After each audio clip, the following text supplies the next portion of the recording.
Okay, so good morning and welcome to this very popular lecture today. The BSAC-IAB meeting is happening. I think a lot of the students in BSAC are presenting at that. And so whether they show up or not, I don't know. But I will at least do this lecture for as long as I can. And I say that only because I don't have my power strip. And I've got 44% remaining here. So we'll see what a Surface Pro 6 can really do. They claim 13 hours. I doubt. Okay. So today, as lecture 14, we'll be talking about beam combos. It'll be our first lecture on beam combos. It's kind of an important topic. We'll have 2 lectures on it. Just some announcements. First, homework number 4 is already online. As you know, that's due Tuesday. I guess today was the due date for a homework number 3. But this homework number 4 will be due on the 19th, and that's going to be 2 days before your midterm exams. Your midterm exam is coming up. That's going to about 2 weeks away now, Thursday, March 21st. We'll have it in this room right here in this 293 Corey. I guess a week before this midterm, I will pass out materials associated with it. I'll pass out an information sheet. I'll pass out some sample exams for you to work on as well. Okay? Yeah, you're going to be able to have a cheat sheet for the exam as well. So we'll give you a page that you can write on the front and back, anything you want for the exam. Yeah, double-sided single page. In the past, I've even had these open book, but I find that that's not good because then all you do is search through the book or search through your notes for things. It's better to know it so you can get stuff done more quickly on this. But I'm going to say more about the exam next week. Right? This is 2 weeks before it, so don't worry too much right now. But that's the reason why you're getting these homeworks at a faster pace. I want to make sure that you get enough problems to do the exam. Any other questions? Okay. So last time we were working through stress gradients.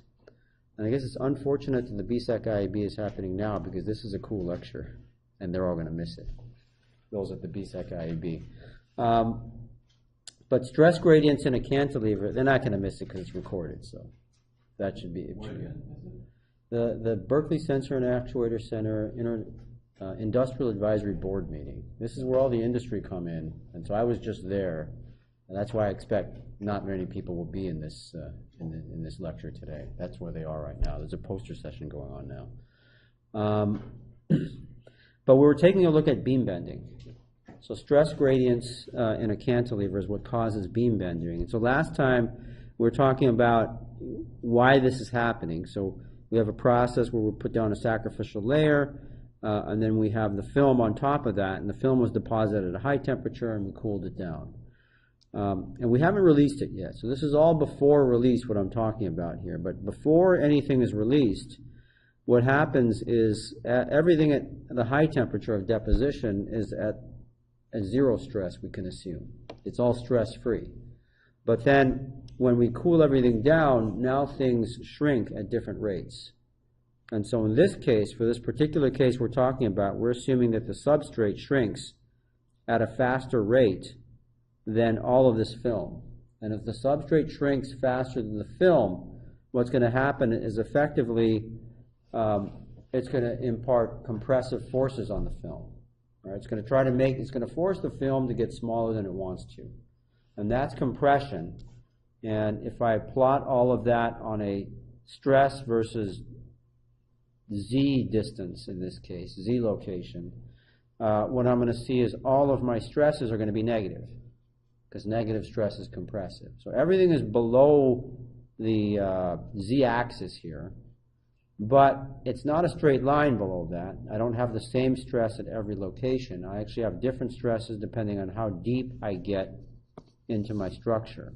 So I guess here, to be complete, I can draw a... Okay, it looks like I've lost my... Let me fix this thing first.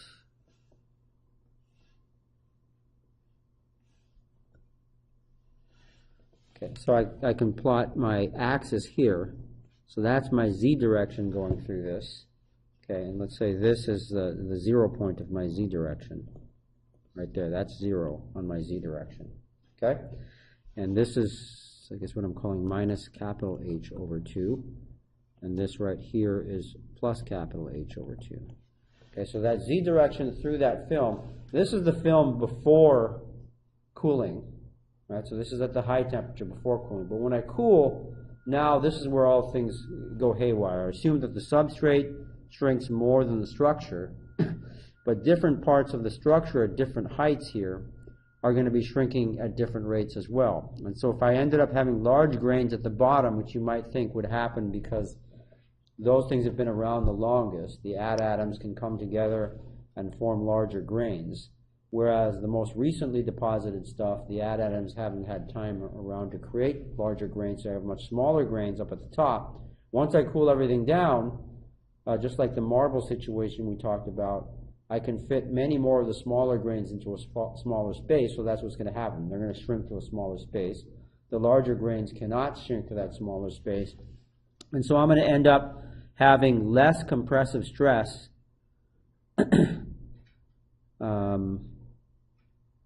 less compressive stress at the top than at the bottom, right? Because the substrate is shrinking faster than the structure, but the structure can shrink faster at the top than at the bottom. So at the top, what you're seeing here is exactly that. The compressive stress, which is the magnitude of the negative stress, is smaller here than it is here. Okay?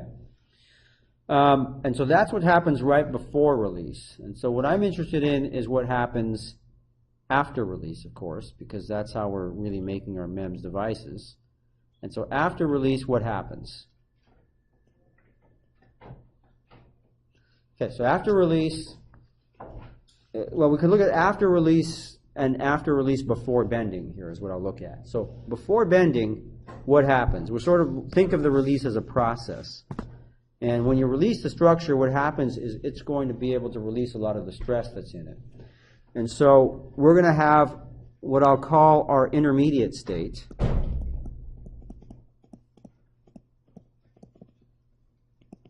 And this is the state that this thing is in, you know, just immediately after we release the structure, but before we allow it to bend. So what's going to happen after we release is it wants to get rid of all of this stress, right? When I release this, it wants to get rid of the stress gradient. And so the first thing it's going to do is get rid of that average stress sigma naught.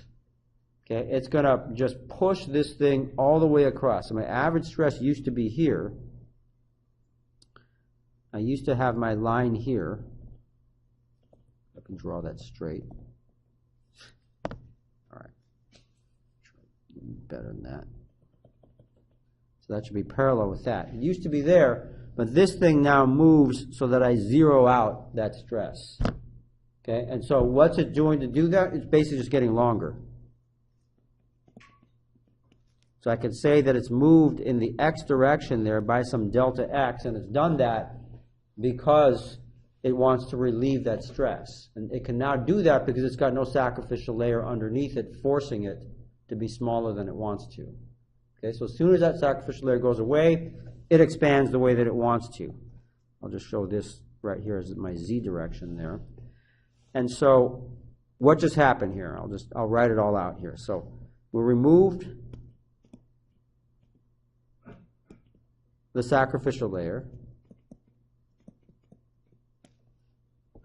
Okay, I guess I'll call that number 1. If I remove the sacrificial layer, then what happens is the beam is free to do what it wants.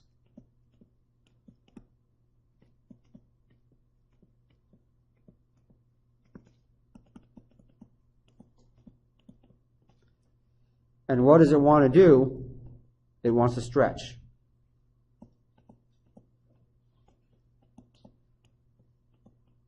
Because it's no longer being forced by the substrate to be smaller than it wants to be. Okay, and when it stretches, as shown on the left, this removes the average axial stress.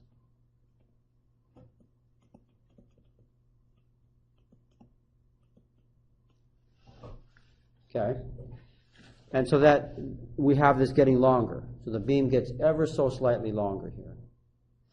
But now I still have stress left in this, right? I have a stress gradient. What this beam wants to do is get rid of all of that stress. Because a state of stress means you're in a state of high energy. and you don't want to be in that state of high energy. So what happens here is that not only comes here, but the response to this strain gradient or stress gradient that I have here is bending. So number 3, the beam bends to release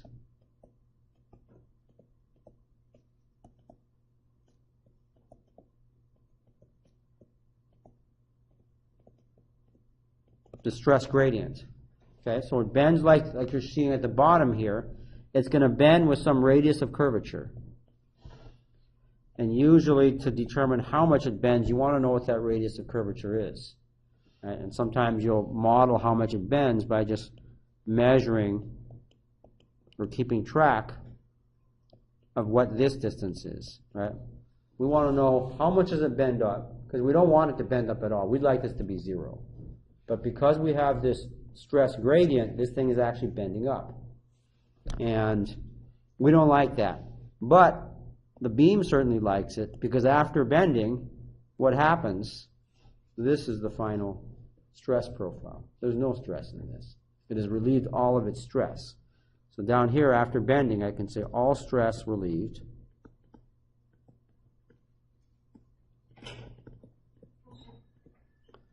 Okay, and so that means this is in a state of minimum energy.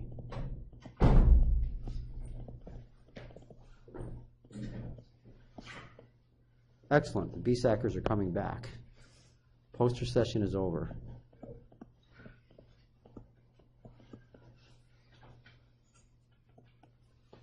Okay?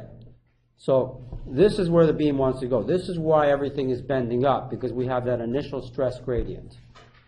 Okay? And so what we would like to be able to I guess I have a picture of this that I showed before that maybe I should just flash at you right now. Right, so I guess I have it next. Right. So this is it. Right, that's the result.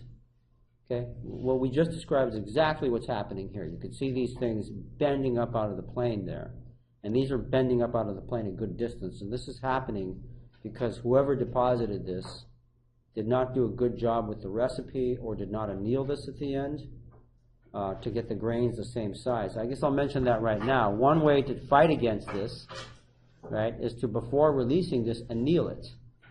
So if I anneal this thing, what happens? I'm growing the top grains.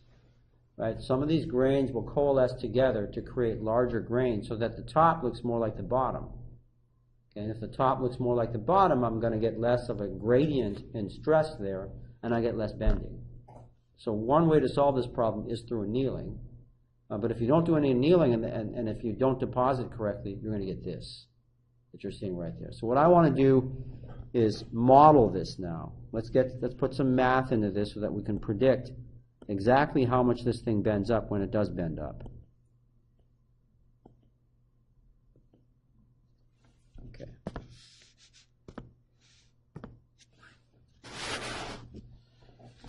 Okay, so I'll title this Bending Due to Stress Gradients.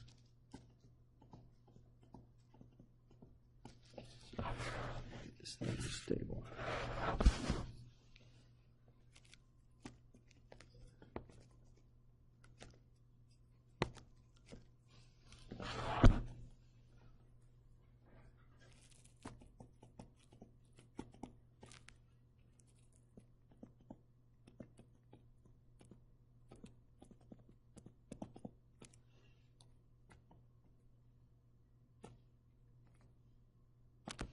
Okay, let me fix this one.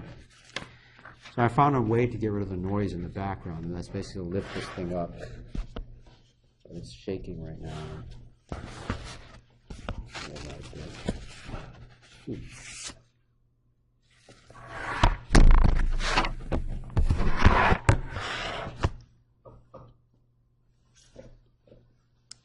Okay, so our goal here is to find the radius of curvature.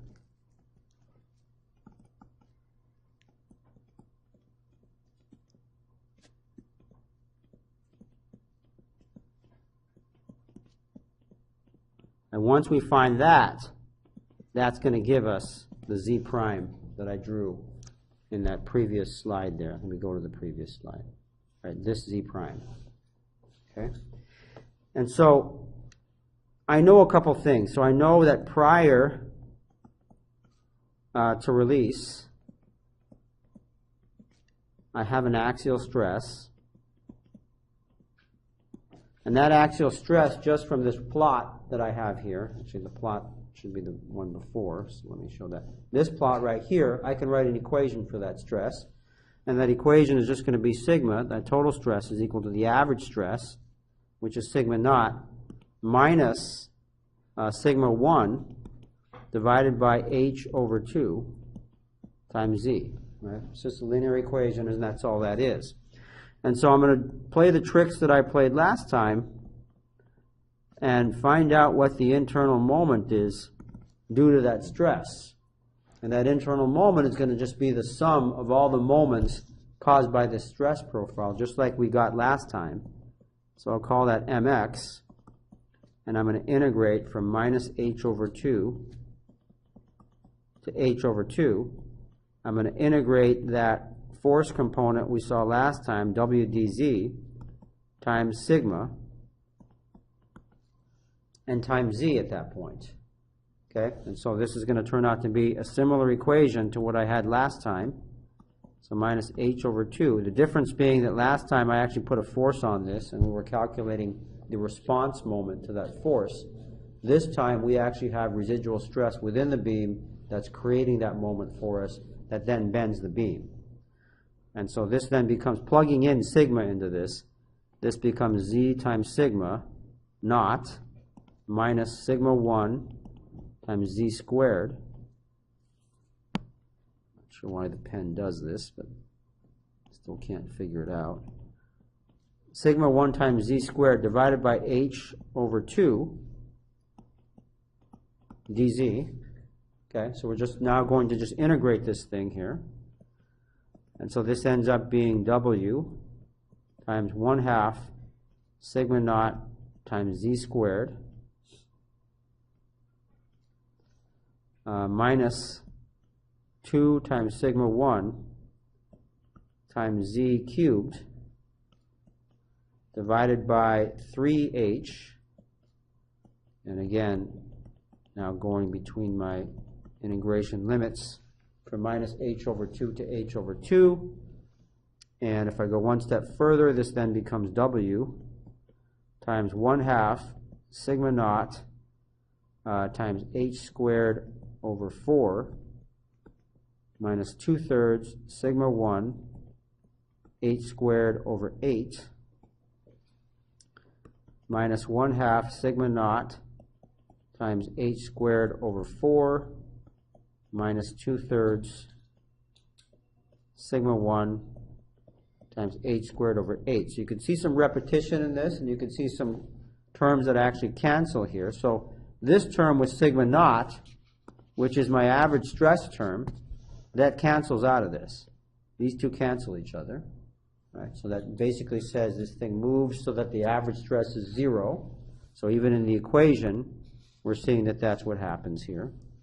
And then in the end, let me write that down here. Let me just say this thing and that thing indicate that the average stress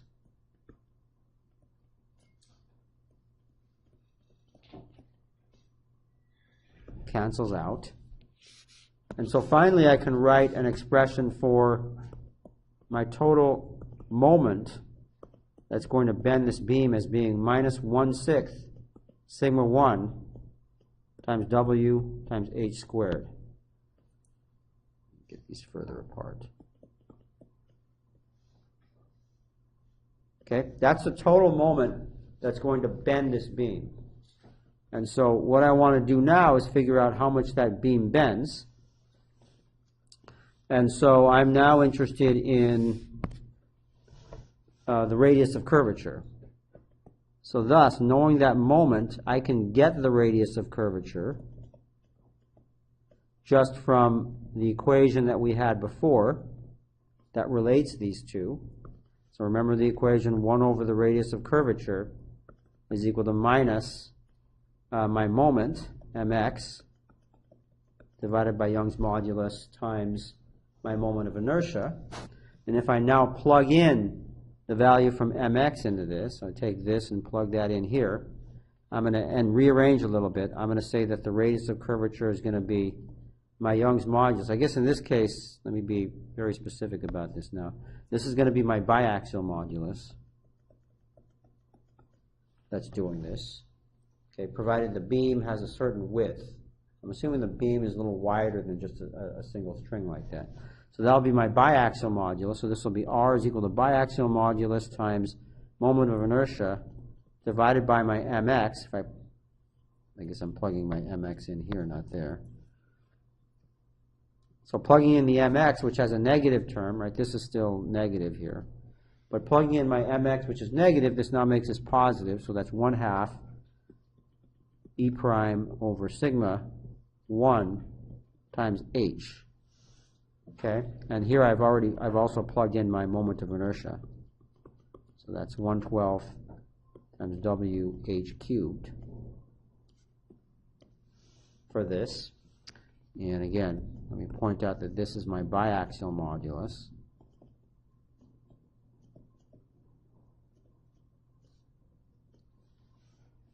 And so finally from here, I can then write that my radius of curvature is going to be equal to 1/2 biaxial modulus, which I'll now write out as Young's modulus divided by 1 minus the Poisson ratio times h divided by sigma 1. So there's an expression for my radius of curvature, as long as I know what that sigma 1 is, sort of the ends of that linear line, of that line stress that I had to describe the stress. And so this is the radius of curvature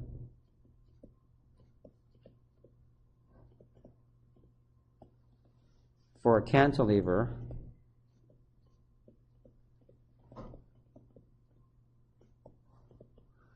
with a stress gradient.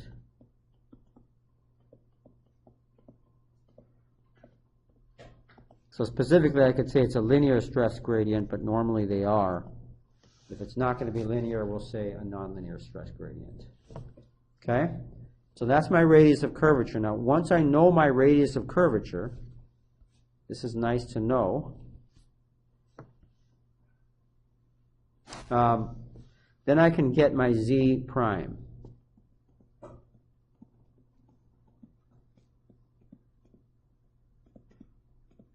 So radius of curvature gives me z prime here.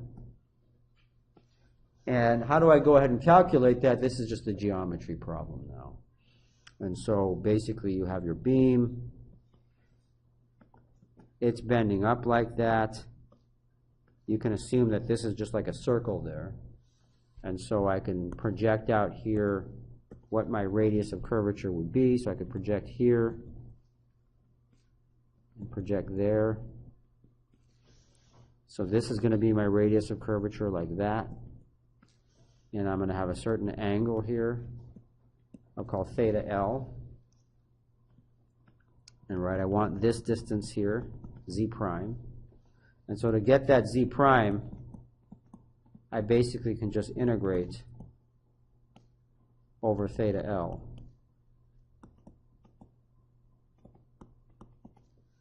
Okay, there's a much easier way to do this, but we're going to have you do this in homework.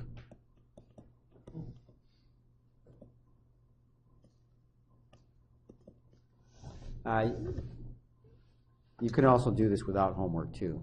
I actually don't remember whether we gave you the homework problem that does that, but we probably did, because most of the problems have that. But before, yeah, I'm going to give you the answer anyway in the next slide that I show. So you'll get the answer, but you should do the work to get the answer. Before doing that, let me define one thing, though.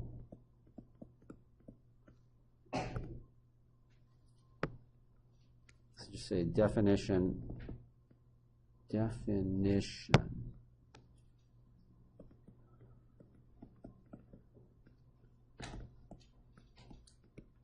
of strain gradient. Okay, so this should be obvious, right? If I'm plotting strain, And this time I'll put the strain on where the y-axis usually is so that this is easier to see here. But if I have a strain gradient, all that really means is I'm assuming I have a straight line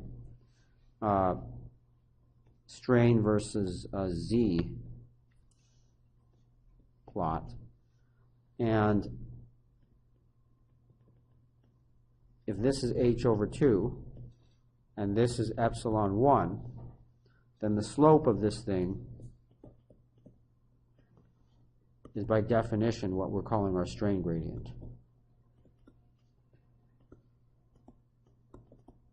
And that usually in the literature is given the symbol capital gamma. And you can see from here that capital gamma from this plot is merely epsilon 1 divided by h over 2. Okay? And so the reason why I'm showing this is because you can say a few more things about this. I know from my previous equation that I wrote that my radius of curvature is 1/2 Young's modulus divided by 1 minus nu times h over sigma 1.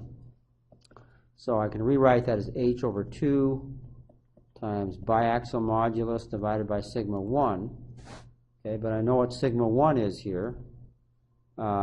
It's basically related to the strain here. This sigma 1, this e prime divided by sigma 1 is basically 1 over my strain, right?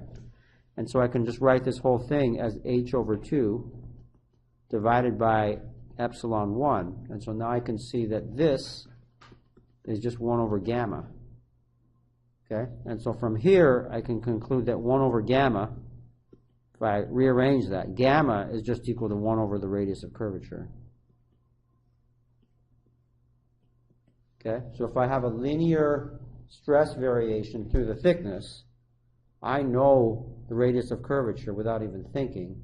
I just need to know what the slope of that strain curve is, which is the strain gradient. Okay? And so why is all of this important? Well, just picture, say, the accelerometer device we talked about earlier in class. So what is the accelerometer? I have maybe a substrate here, and I'm going to have some suspended mass. So say that's the actual proof mass there, and the rest of this is the suspension for it. Right? So this may be my anchor. This is, I could say, my spring, or at least my suspension, and that could be my proof mass. And the way that accelerometers work, of course, is that they respond to an acceleration with an inertial force that will move that beam, or move that plate up and down versus that capacitor. And so you detect, remember how we detect acceleration by detecting the change in this capacitor. Okay, so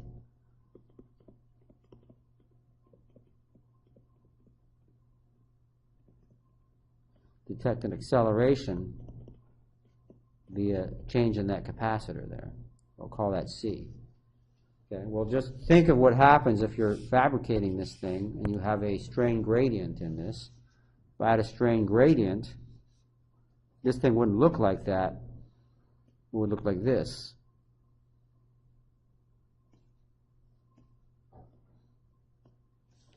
And so now this capacitor that you were trying to use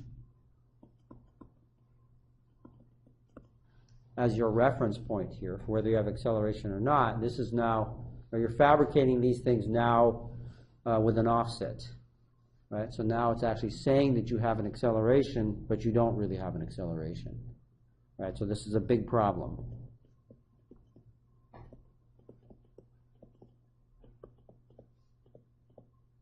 So control of that strain is very, very important. And so not only that, we need to figure out ways to measure this strain. And we've done that. So we saw some of those structures before that were measuring in-plane strain. But we have to also measure out-of-plane strain as well. And so there are methods for doing that. Oh, I guess I have that in the module here. So let me go to the module.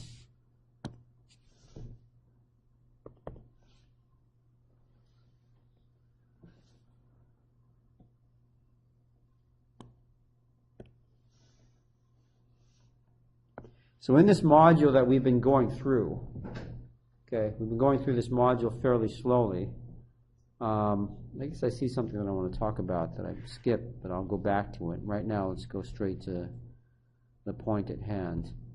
So if you want to measure stress gradient, you can do it in a similar fashion to using that laser coming down and measuring what that radius of curvature is. So what you do is you fabricate different beams. So here's a beam that, say, in this top case has compressive stress at the top.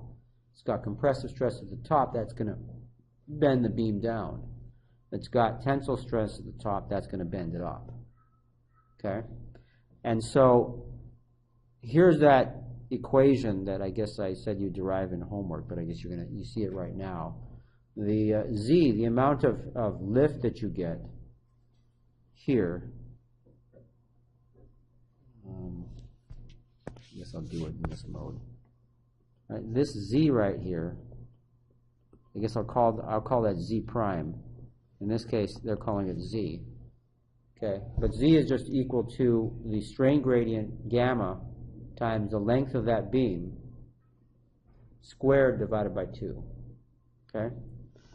And so the length of the beam is pretty much this. Okay? I saw something else in here that I wanted to talk about, but I didn't talk about earlier. But let's talk about this. Just sign conventions here for moments and shear forces that we've been talking about. So every now and then I may say positive. I guess I haven't really said a lot of this here. But if my z direction is going up like this, like we're showing there, then a positive moment leads to deformation with a positive radius of curvature, which is the radius of curvature from the top. Okay, from where the z is getting big, that's the radius of curvature considered positive. Okay, this is considered negative here when I have moments going down there. That creates what looks more like a convex from the top structure. Same thing for shear forces when we talk about them. If I put a shear force on this, right, what's going to happen is if it rotates the thing clockwise, that's a positive shear force. If it rotates it counterclockwise, that's a negative shear force. Okay? Just a little bit of signature here that I skipped a little earlier on. But I guess hasn't had much impact at all because we really didn't talk a lot about this. I guess this is more for your information since I noticed it in the slides here. Okay, so let's keep going with some slides right now here. And let's skip out to this one here. Let's talk about folded flexure suspensions. Okay, you've seen these already in the class. This is basically this. Okay, so you've actually seen this device. You had this on your homework, actually. And question is, why do we use these suspensions that look like this? Why can't we just use the simple cantilever that I've been showing there? And the reason for this is stress relief. That's a big reason. That folding these beams allows you to come out, then go to what's called a folding truss, right? So there's the rigid truss around that beam. Right, so we have this rigid truss there.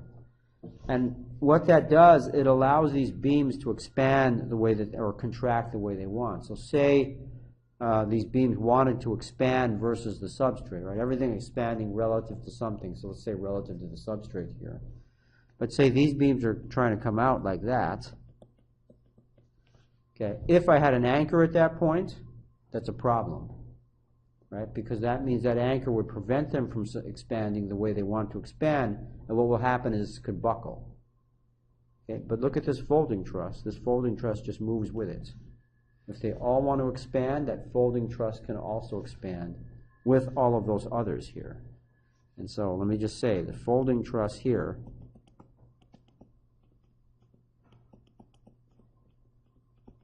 it's free to move to accommodate expansion.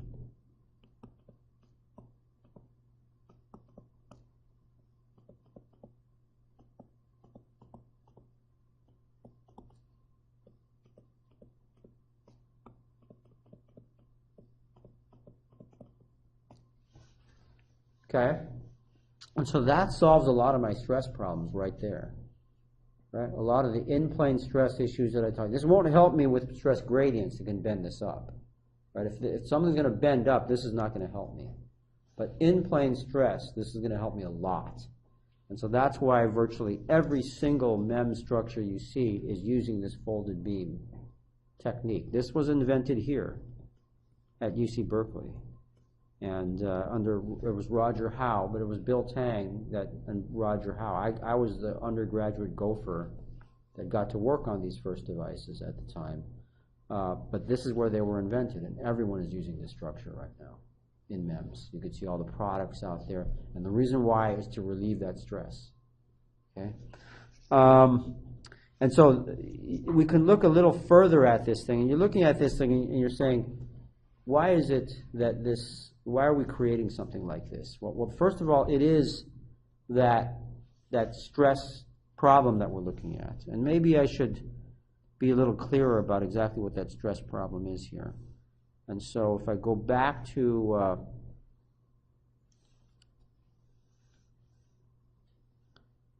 the other method here, let's go back to this method here, and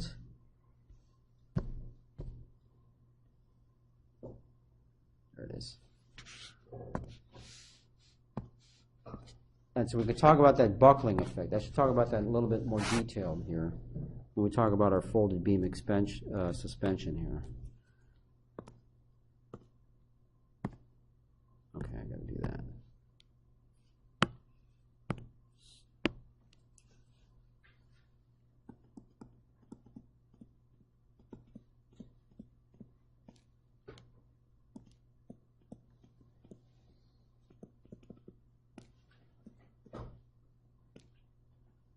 Just to make sure all that was completely clear. So this is still associated with that Module 8, Slide 22, that we just looked at there. But I could design something like that structure there, or I can design something in a much simpler fashion. And the simpler way to design that structure that we just showed there, where this is, say, I could call this the shuttle mass here, is what we usually call the structure that's going back and forth. But I could alternatively design this like this, where I have suspensions with anchors here. So that's an anchor, and suspensions on the other side. And before folded beams, this is what people were doing. Okay, they basically did this. Then you have a support beam here.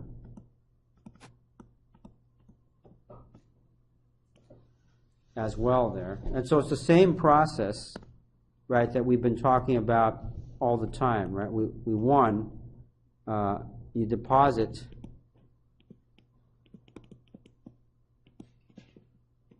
at a high temperature, and at that high temperature, all the materials here are stress-free. But then you cool it down to room temperature,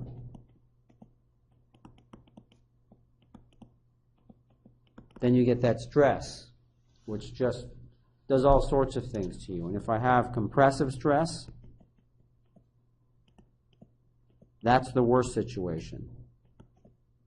Because what compressive stress can do to you, it'll buckle this thing. If I had tensile stress, that's not such a bad thing. Okay, it's a bad thing if I care about my frequency, but it will actually tighten these things and keep that shuttle mass up where it's supposed to be. If I had compressive stress like this, the compressive forces that are acting on this, that are sort of pushing in, the anchors are pushing in on this thing, okay, compressing these beams to the point where they can compress no longer. And if they can compress no longer, what they're going to do is they're going to move out in some direction. So what happens to this thing is this whole thing shifts to accommodate a buckling of its suspensions. Okay? So this is what it looks like when it's buckled in the lateral direction here. Okay? And this is the big problem that we're solving with the folding of the beams. If I fold the beams, I eliminate all these forces that are going here. So folded beams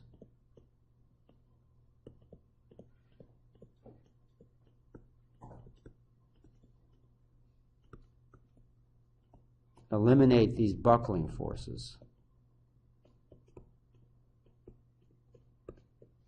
specifically those forces that I'm pointing at right there. I should be careful when I say eliminate. Let's say it's a first order, because later on I'll show you that they aren't perfect. And so you will still get stresses there. Other ways that you can defend against this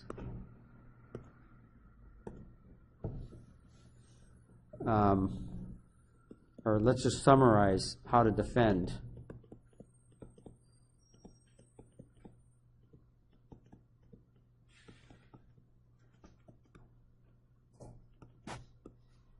Against the above. I mean, one thing you can do is just change your process parameters, right? So if you can't use folded beams, there is a solution to this. You're not going to like that solution because your yield is going to go down. Because you depend on your process to be repeatable again and again. But I don't want to say that this doesn't work. So let me just say, you can change process parameters for deposition of structural material.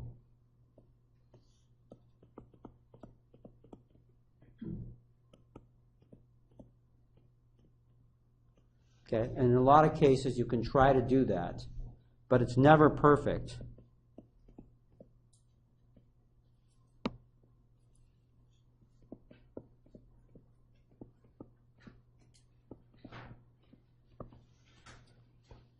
So pretty much every single product out there that has long beams uses this folded beam solution.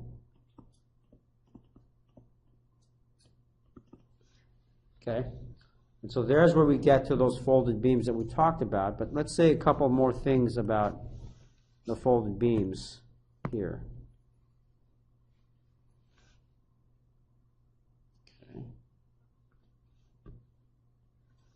All right, so if you take a closer look at this as well, you know, it's great because it eliminates our stress, but one thing that it doesn't do is keep our problem simple. Right? Suddenly we have a much more complex suspension around this here, and that's not something we're going to be too happy with. Okay, so how do we analyze this whole suspension that we've got here? So first of all, you know, we have to pay attention to boundary conditions.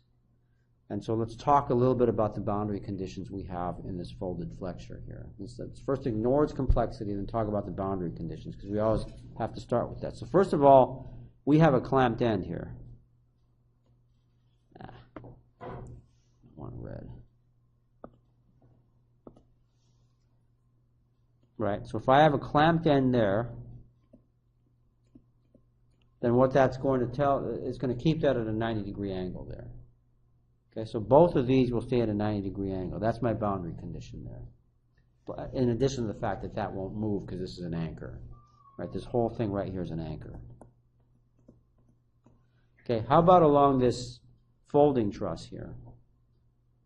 Right, the great folding truss is able to move in and out that way, but when this thing moves, see what the folding truss is doing as long as it's rigid? It is also maintaining 90-degree angles. Right, so it maintains that boundary condition for me. I like that a lot because it will simplify my analysis of this. This will actually allow me to model this thing here not as a clamped condition. So the clamped condition we know I've drawn like that. Okay, but this condition up above here, I'm drawing, I could sort of give this symbol here. It's like a little car with wheels. That thing goes, that is then free to move back and forth along that street, I'll call it, wall or street. Okay? This is not completely descriptive of what's going on because it doesn't take into account the fact that the folding truss can move in that direction too, to relieve stress.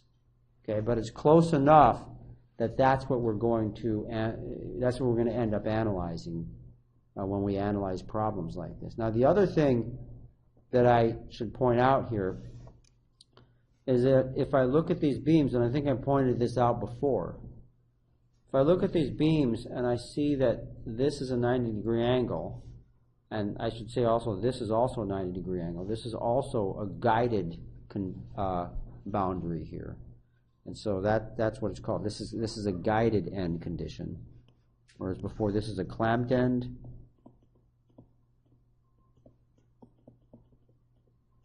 This is a guided end.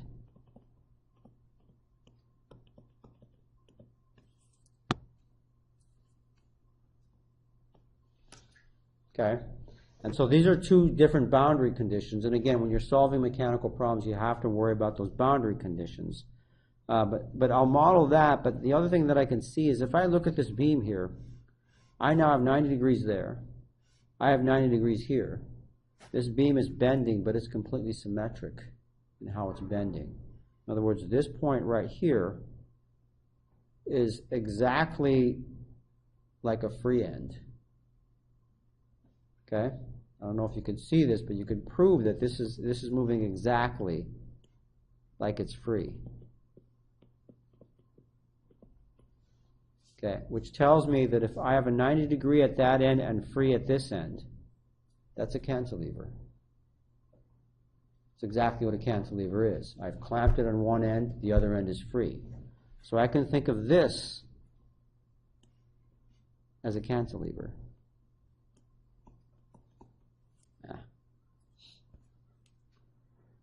My thick pen won't allow me to avoid other things, so I'm just going to write it here.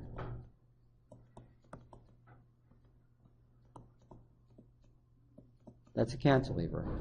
This thing at the bottom, I got 90 degrees as well. That's a clamped end. I also have a free end. This is another cantilever.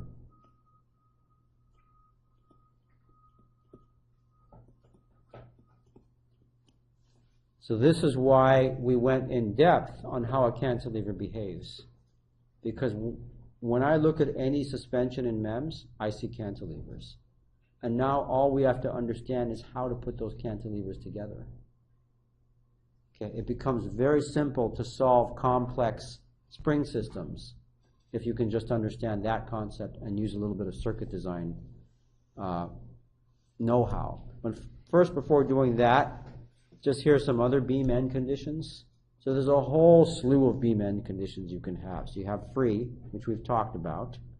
The boundary conditions for displacement, there's none. If you start doing other problems, you start getting some other boundary conditions on there. You can have a pinned type end condition here, where the z direction, it doesn't allow you to move in the z direction, okay, but it does allow you to rotate. This thick pen is not, it does allow you to rotate like that across that. You can have a roller condition here, a lot like our guided condition here, where this does allow you to move in the z direction, but at the same time it allows you to rotate along that. This allows you to, this thing right here, I guess the way that it is, there's a pin right there, so this allows you to rotate around that, and it allows this to expand and contract in different directions there if my beam is like that. And then finally the clamped end condition is one that we've seen before and I have worked with before. Okay, so who likes end conditions and really has to pay? Those are the finite element people.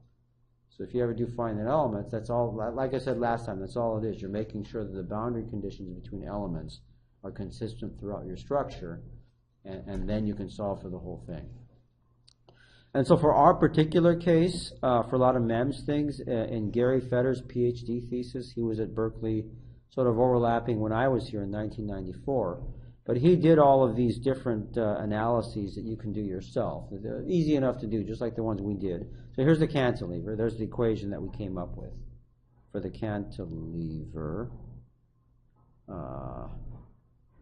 This is the equation we came up with here for y as a function of the force, F sub y there. But he's also done some more there. He's also gotten the case for a distributed load. So this is a concentrated load at the end. Here's a distributed load around across the cantilever. For us, what's going to be most interesting is this one right here. So I derived the most interesting thing. But for all the other things, you can derive similar things for a guided end beam, for a clamp beam, and these are the equations that you end up having there. So Gary's done a lot of this for you. I encourage you to do it yourself as well. To get these equations, and your book even does the clamp beam as well. Okay? So just common loading and boundary conditions. But now let's talk about combinations of springs. And for this, I want to slow down a bit because I want to make sure that you get all the different concepts that you need to in this. So let me get out of this and go back to our slower way of doing things.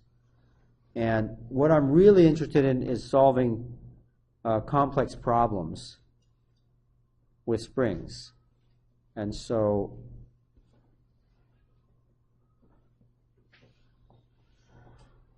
this is what I want to talk about. Okay? So this is now a much more complex problem. But when I look at this, I don't see any complexity. Okay? Because for me, I've solved these things before. And hopefully for you, you're going to look at something like this and say, okay, no problem. All right, so what is this? This is a mechanical filter, actually. So I've got a device here that's designed to resonate, but it's a fairly complex device. It's got this shuttle that we've seen before. It's one of those folded beam devices we saw, the shuttle with the anchors here and the folding beams there. I've got another one of those. You can already see the hierarchy in this. This is circuit design. If you're a circuit designer, you know that it's a hierarchy. We're just basically putting transistors together, but we're not just throwing them together. We're making one base unit out of the transistor, then we're using several more of those base units together when we interconnect them, and we build our circuits from there. In this case, we're doing exactly the same thing. We're building this circuits. Okay? And so typical questions that you can, and here we're coupling these things with yet another spring between those. All right? So typical questions one might ask for a structure like this is, how does this structure move in response to a force at a specific location? Okay, other questions, what's the frequency response to an AC force applied at a specific location? For the filter application, that's all you really care about. Okay, noise, right? Are we going to have, is this thing going to have noise in it? And so that manifests as mechanical noise. In other words, it shakes if you're at a finite temperature. It's not staying still. Response to environmental stimuli. So say I have a rotation going around, and can I make this respond to that in a certain way that I actually can use it as a sensor? And then how does stress affect the behavior of this structure? Okay, so for all of these things, if these are the questions we want to ask, for all of these things, they demand that we know the displacement as a function of the force. Okay, so all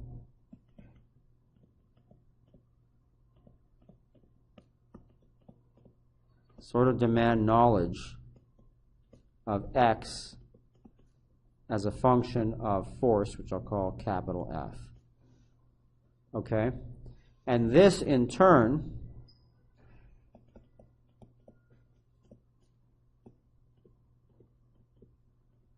requires that we know stiffness.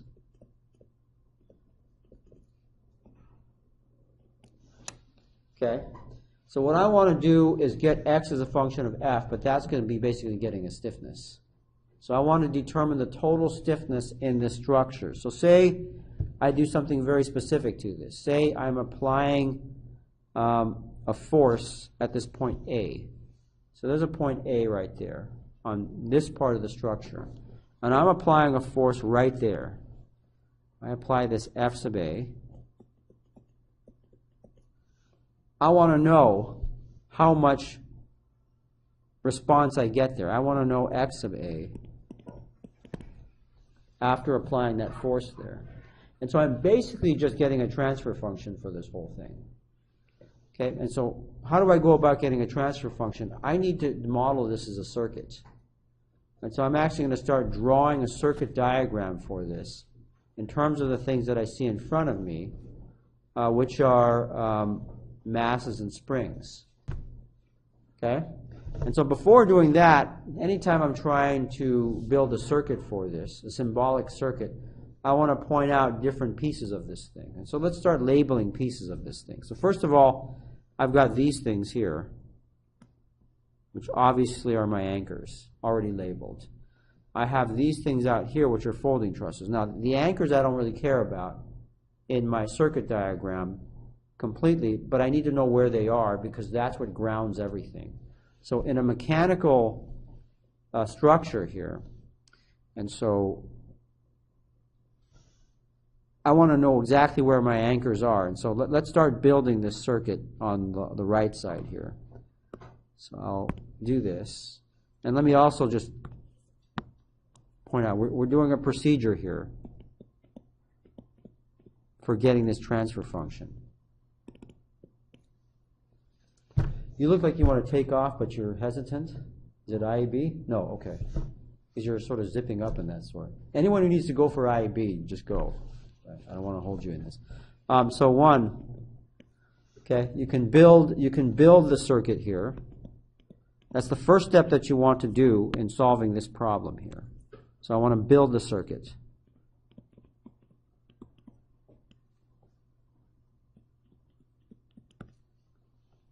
Okay, or sort of extract the circuit out here from the actual structure that we have on the left here.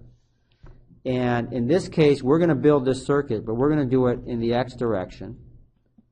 So we're going to assume that only x direction motions are permissible here, which you'll see later on is going to be true for this structure, just because of the way that the folded beams are. We won't get that until later on. So I'll say it for this example. And so the first thing I want to talk about is my anchors. First thing I want to indicate in this circuit to the left are my anchors. I guess I can keep blue on this side and keep red. If I do this, is this red? No, it's blue. All right. So they both change each other, so I better go red. So first of all, I have my anchors, which I pointed out on the left side, and now I'm going to point out on the right side by just drawing in anchors. There's an anchor. There's another anchor. Okay? And so from my anchors, I now have some beams here that I want to show as stiffnesses, right? Because beams are both mass and stiffness. But just like the thermal problems you're solving, right? You ignore where we ignored the thermal capacitance and just took into account the thermal resistance for some structures that were very small. In this case, we're going to ignore the mass because these are very small, and we're just going to pay attention to their stiffness. If I really wanted to do this completely, I would keep their mass in this. Okay? But right now, I'm going to make the approximation that these are mainly stiffnesses. So this thing right here, let's call this K1. Let's call that K2. And this outer one we'll call K3. This one we'll call K4. And this piece right here is a mass. Right? This is now very stiff, and I can just call a mass. It's bigger, so it's a mass. I'll call this M1. Okay, this is my shuttle, which I'll call M2. Hopefully you can see that after I do that. So that's my M2. You're not going to be able to see that, so I'll do this differently. Okay? And I can keep going with all of these things, but let's go with this right now. So if I want to draw this on the right side, right, I have two anchors, and from one anchor I've got K1 and K2 coming out of that anchor. So I'll just draw a spring, that's K1. I'll draw another spring, that's K2. These two springs are going into my mass M1. So here in this diagram, I'm going to put a mass M1 there. Then I've got two more springs on the outside that's going into my shuttle mass M2. So two springs, K3 and K4, that go to M2 here.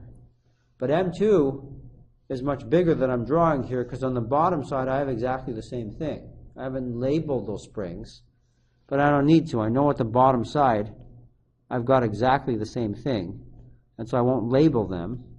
If I were going to solve the problem with them, I would label them, but I actually in the end will be able to combine them. And so M2 actually stretches down here because those springs from the bottom side also end up on that shuttle structure. Okay?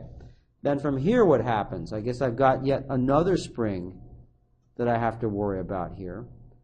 And I guess I'll call this whole spring, well, I can divide this into different ways here. So this whole thing, I could say I have several springs at the top here, And I guess I'll just be lazy and say that this is one spring. Okay. So this whole thing here I'll call K, what am I up to here? K5. Right?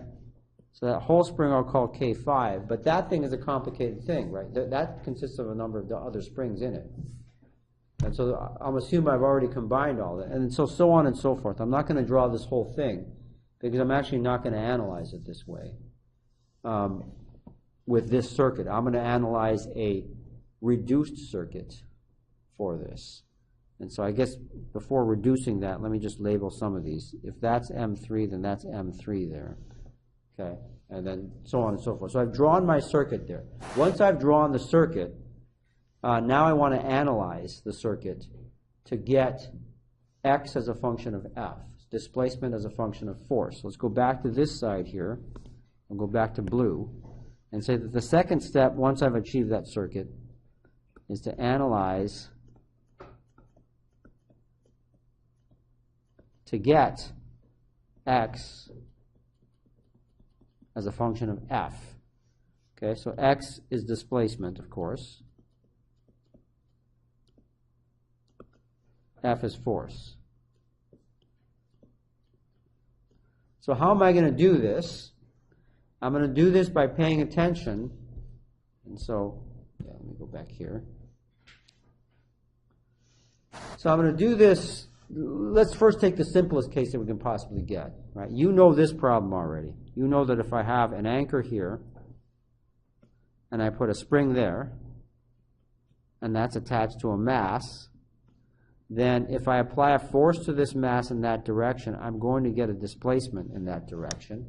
And the force and displacement are related to one another by F is equal to Kx. Okay? And with this F is equal to Kx, I'm more interested in X. So X I could say is equal to F over K. Okay? And so I could call this 1 over K times F, where the 1 over K is not stiffness, but it's 1 over K, so it's my compliance. All right? And so that's the simple case. Now let's take the case where I have springs in series. And that's effectively what I have between these springs and that spring and these springs. Right? They're in series with one another. And the question is, how do you define what's series and what's not series? I'm about to do that right now. So let's take a look at case 1. Let's call this case 1.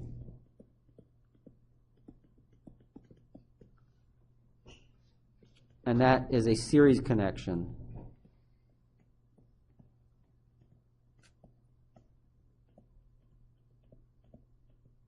of springs. Okay, so if I were to draw that, it would look like this. One spring, another spring, then finally I get to my mass.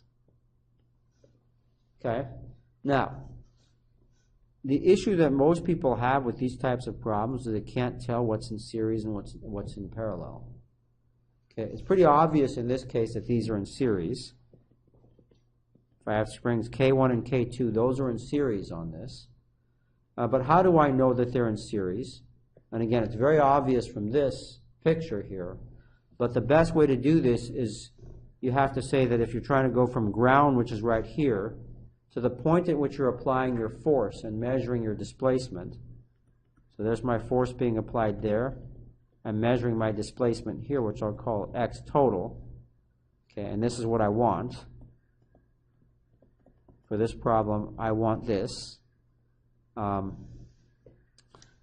the reason why I know that K1 and K2 are in series is because I have to go through both of them in order to get to the forcing point at M.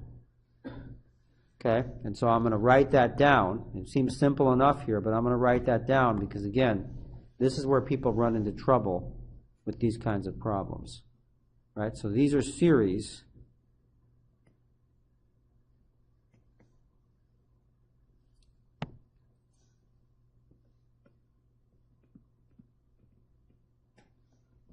Because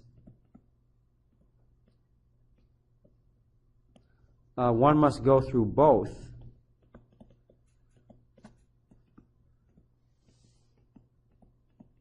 springs, K1 and K2, to get from the anchor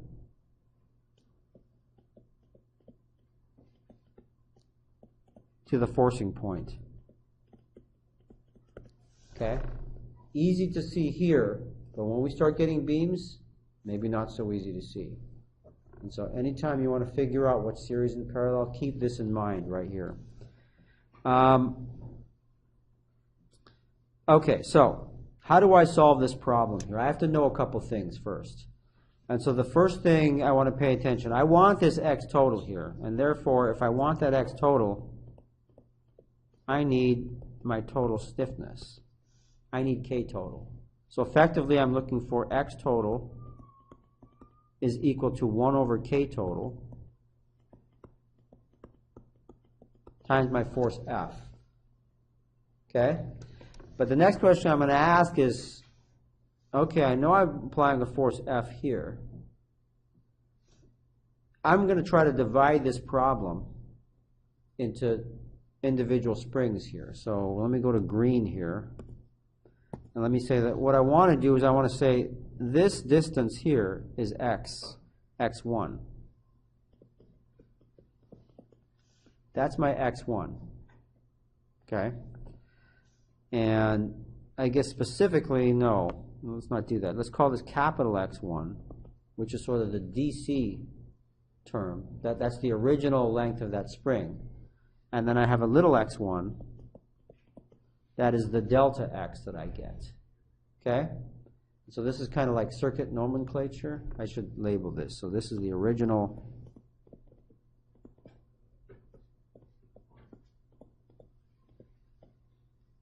spring length. This is the delta x increase.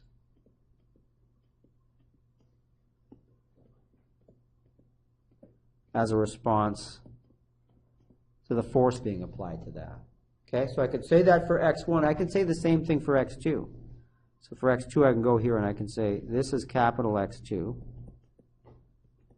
and that's little x2 on top of that there. Okay, what I'm interested in is the little x2 and the little x1, right? Because my x total, to the next slide here. So I know that my x total is going to be equal to the sum of those x's, where x total is just that displacement where the mass is, right? So x total is going to be x1. What happened? Okay. Plus x2. But I need to know x1 and x2. And so for that, I need to know what the forces are on these different springs. Okay, so I'm going to ask that question, what is the force? I know the force at the mass m, but what is the force at this location? What's that force? What's the force at that location? Yes, that's right. The force is the same at every point across these springs. I'm applying my force there, I could say, but I'm also applying my force here and everywhere there. So the force, actually, you can think of as a through variable.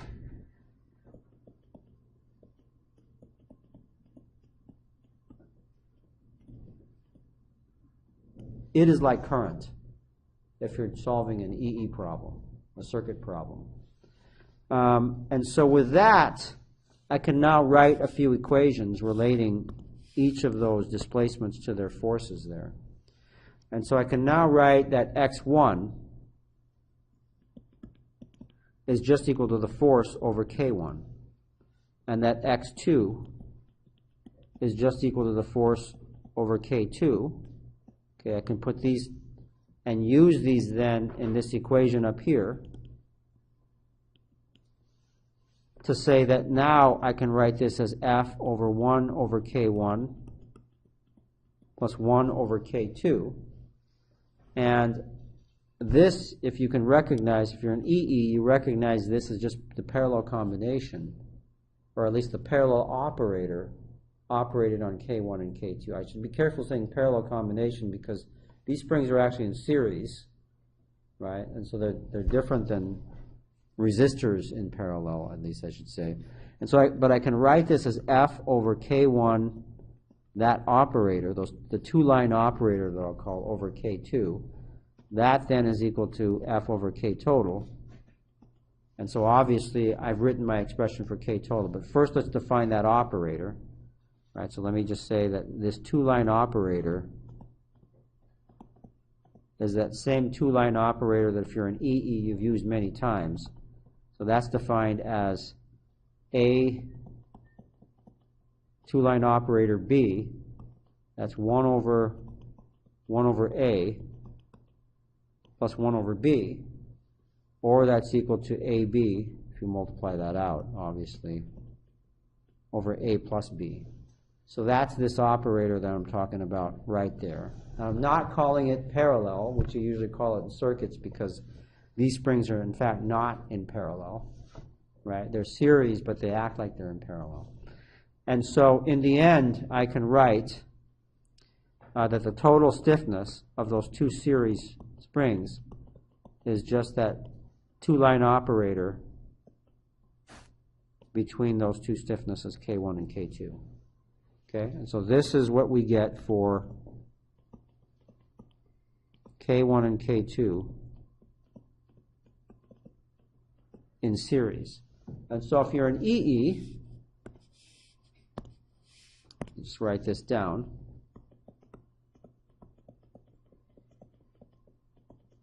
You can make this a lot easier on yourself by just recognizing this as capacitors. Right? So this is now starting our analogy here. Springs behave like capacitors. And we're actually going to model springs later on in the course by capacitors. And so for EE, if I had two capacitors in series, C1 and C2, right, this would be equal to a C total, which would be equal to C1 in parallel with C2.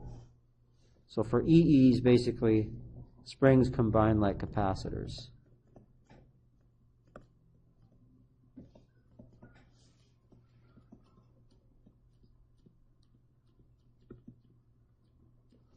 And so I should say that even EEs have some advantage in this, because sometimes on exams, what I'll see the EEs do is they'll take the spring network and they'll just draw an equivalent capacitor network and then solve that equivalent capacitor network. And oftentimes they'll get the right answer more than anyone else will.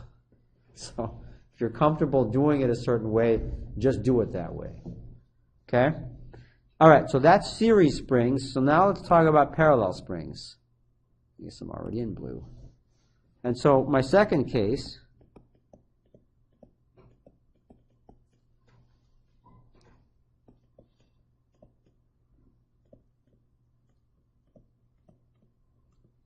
is parallel springs. And so I'm going to do the same thing. I'm going to draw that diagram. So this is with springs in parallel. So I got a mass here, and both of those springs are going to. So that's K1 and K2. So I'll ask the same question. How do you know that this is a parallel situation? It's a parallel situation when each of these springs, well, I guess one way you could say is I can get from my anchor to my mass by going through only one of the elements. Okay?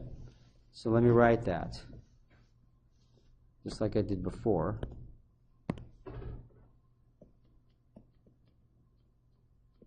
So it's parallel if we can go from anchor to, I should say, forcing point.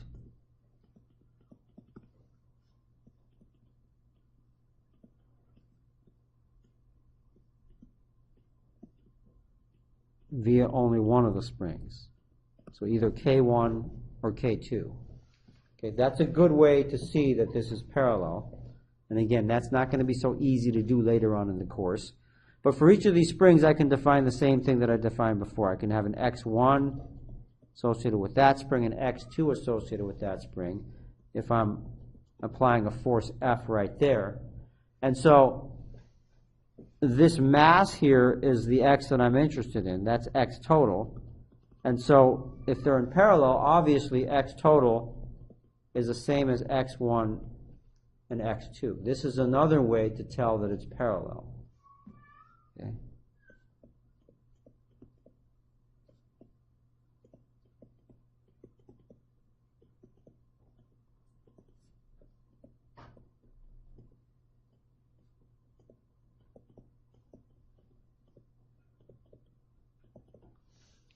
Okay?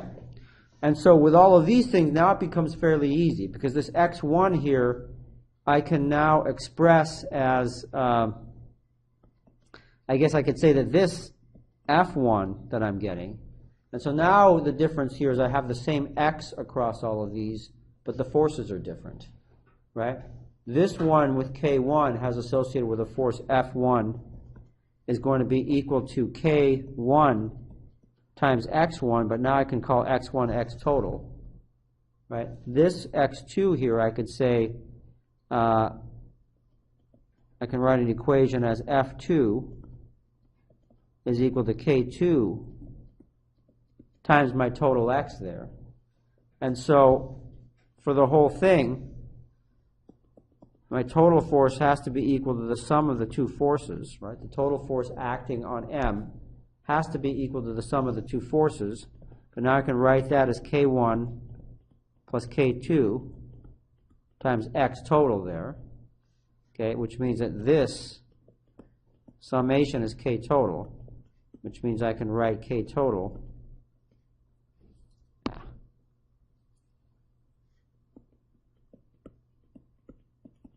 as just equal to K1 plus K2. So for springs in parallel, it becomes very simple. You just add them together.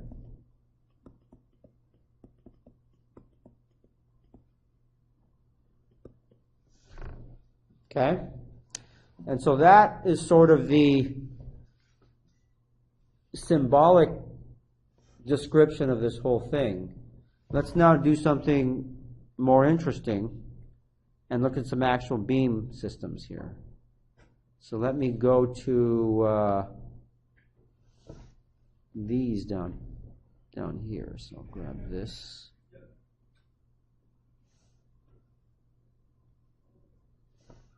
And let me grab this one.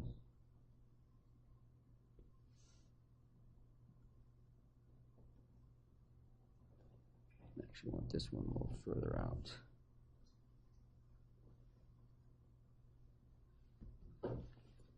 All right, so let's take a look at the case of a series combination of springs. And I guess I already gave it away what this is. But, I was going to ask you, are these springs in parallel or are they in series? Okay, and I've already sort of given away the series combination. I'll go ahead and write the title.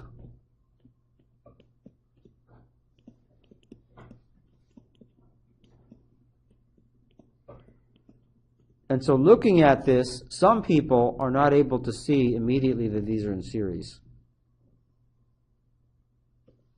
Right? This is no longer a mass and a couple springs in that sort. Some people can't see that these are in series. And so that's why I went through all that last time to identify that these are actually in series. But let's go through and explicitly show that these things are in series. So first of all, I've got this thing here. I have an anchor right here.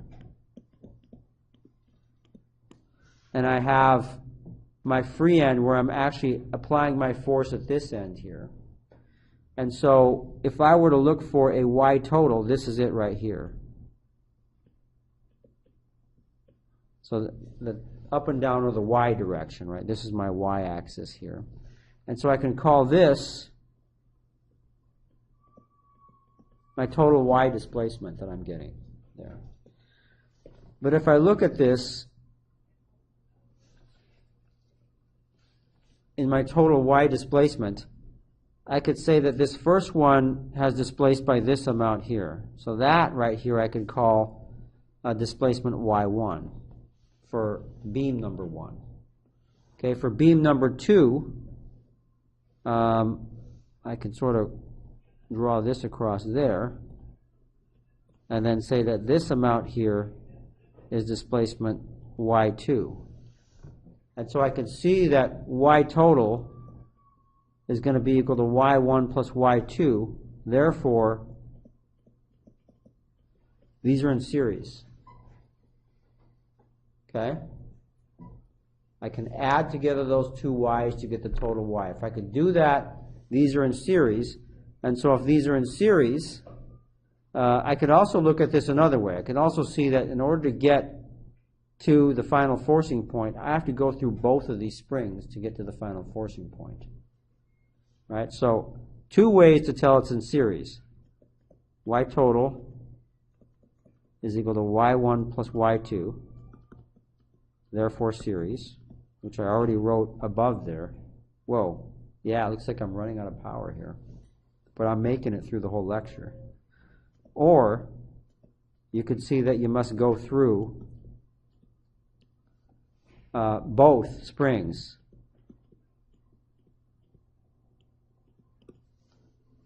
To get from the anchor to the forcing point.